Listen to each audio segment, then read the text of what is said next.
So it's Danny Flexen, This is Joe Leigh. and we're back for the latest edition of Who You Backing. hmm And this time it's one inspired by last week's anniversary of Prince Naseem Hamed's first and only defeat in Yeah, his Hall of Fame career against Marco Antonio Barrera.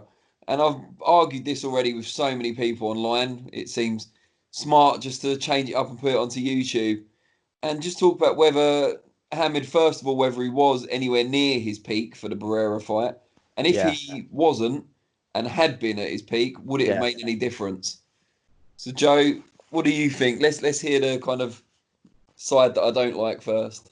yeah. So I'll back the babyface assassin, Barrera. And first of all, I think although I know a strong point for you is going to be the trainer, but for me, the fact that Barrera was so experienced at the time, I think it wasn't about Naseem Hamed. He was just the better man of the night, and because of his long career that he had at the time, and he carried on since then, he was always going to be the dominant fighter. For example, his stance was always solid. And I know Hamid gets criticised a lot for having a wobbly stance, but because Barrera was always so solid with his stance, he could always land the left hook and pick out the perfect shots. And he was such a good boxer, not like he wasn't, extraordinary doing the different things that Hamid did, certainly having that no guard and being different. He wasn't always the fan favourite, but the fact that he was a good boxer for me was why he was always going to win, because on that night, no one was going to beat him. See, I kind of agree with some of your points, and I think his style would have always been problematic Yeah, for Hamed, but Hamed closer to his prime, I feel, dealt with similar styles, if not exactly the same, yeah, over time. It's hard, really. I mean, Hamed, it's not just the trainer.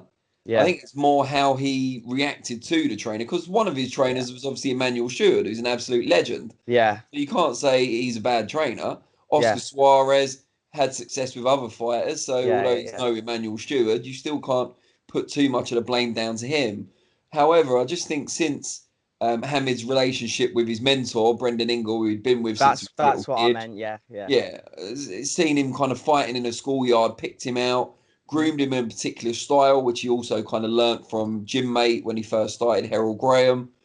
Once that relationship started to deteriorate, there's obviously the mental aspect in that he wasn't as disciplined, he wasn't as committed, he wasn't as passionate about the sport. But also from a Yeah, technical perspective, you can't suddenly change from a kind of switch hitting, strange angles, weird sort of balance, but seems to work kind of yeah, strategy and mindset that you've had for all those years since you were a kid to becoming more of a stand-up boxer with a higher guard and a long jab. And that's kind of partly what Stewart and Suarez tried to do, just tried to refine him a bit. And Hamid's yeah. success was the fact that he wasn't refined and it was unorthodox. Do you ever think it was because of how much of a big personality Naseem Hamed was? Do you ever think he just sort of got to that stage of his career when he was like, I've done all this, I've hit New York, I've done the biggest fights now, and especially Steve Robinson, so like he's had those huge fights, and it maybe think a personality like his, he just needed something new. Yeah, perhaps, but he had a huge ego. And Yeah, I think, the more titles he won and the more plaudits he got, and bear in mind, back then he was a superstar and people were yeah, hyping him up. He was breaking gate records and, getting loads of viewers onto TV. You can even see now, he brought a lot of young boxers into the sport who've tried to for copy sure. him since. Yeah, And his huge ego obviously clashed with Brendan Ingle, who was a lot more down to earth and liked to be the boss in his gym, as anyone would. yeah, And they clashed and he left, and maybe part of it was partially new, but it was also his brother's increasing influence on his career, and Ingle, as a result, his waning influence over Hamed. yeah. And the combination of that and just getting too big for his boots and, hmm taking that lackadaisical attitude towards training and just thinking, and I legitimately think he didn't know that much about Barrera, whereas maybe Yeah.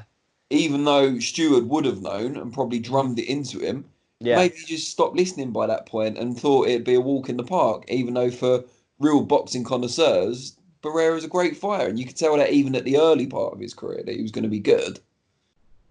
Yeah, I certainly think Hamid's ego was a big part to play in that. But back to Barrera, I think one of the things that helped him on the night was his reach. Obviously, he's got a 6-inch reach advantage on Hamid.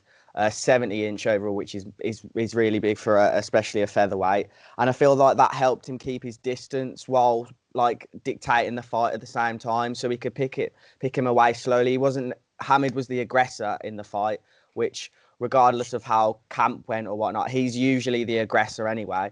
So the fact that he was countering Barrera in his style to sort of sit on the back foot, I think that worked for him as well. And his game plan was just a better game plan than Hamed's on the night.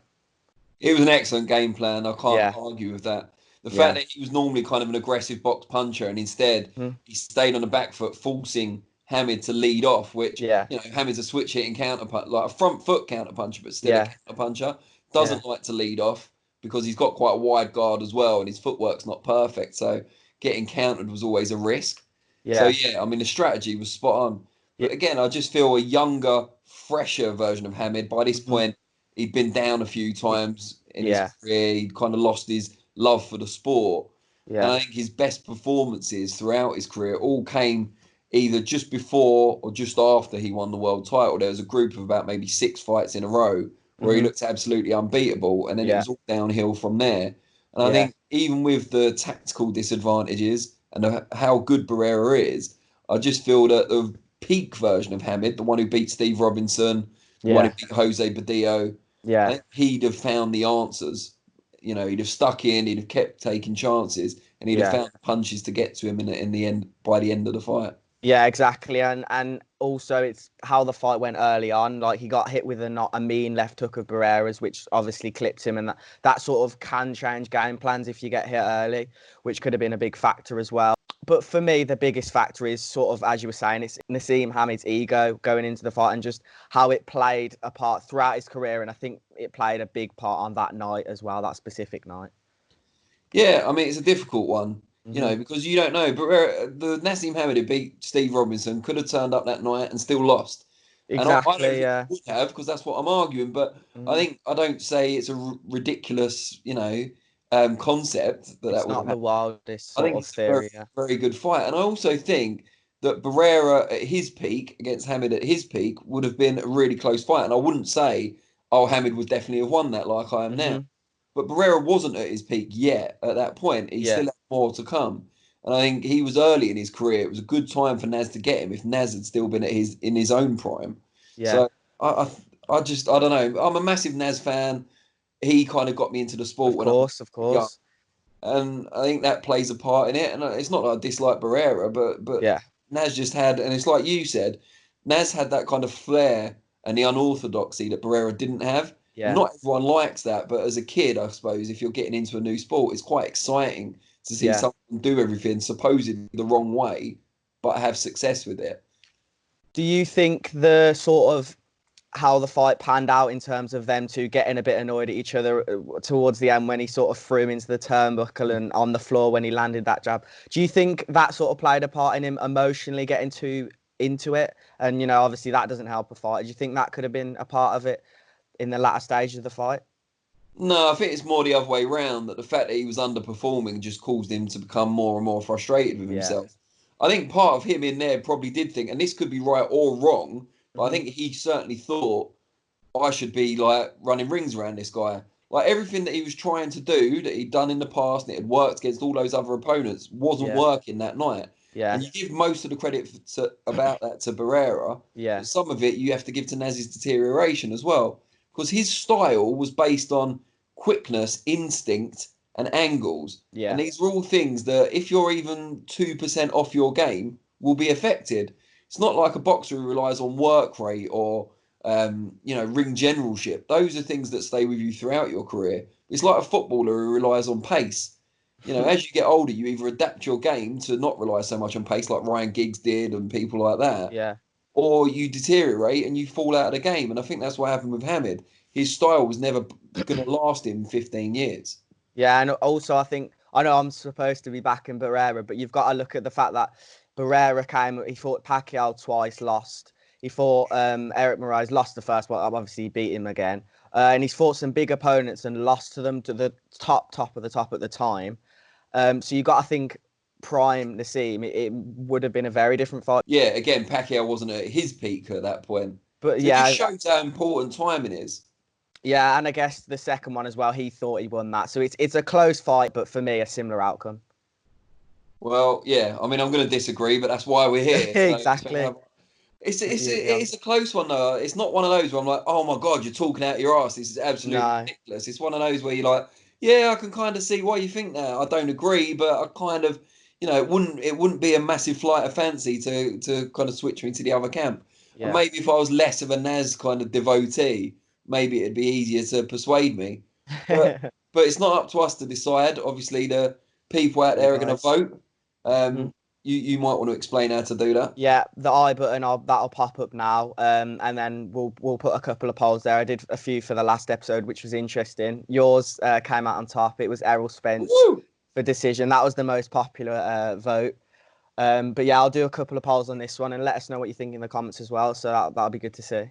It's interesting because I think some more of the comments favoured Crawford, but Yeah, more I favoured did Spence. see that, but the polls voted for Crawford Spence. fans are obviously more vocal, but Spence fans in the That majority. I can live with that. explains it. Let's come on, Naz fans. Time to mobilise. I'll make We'll sure we see. put this out when all the Americans and Mexicans are asleep. Clever, UK clever. UK time zones only. Nice one. Okay.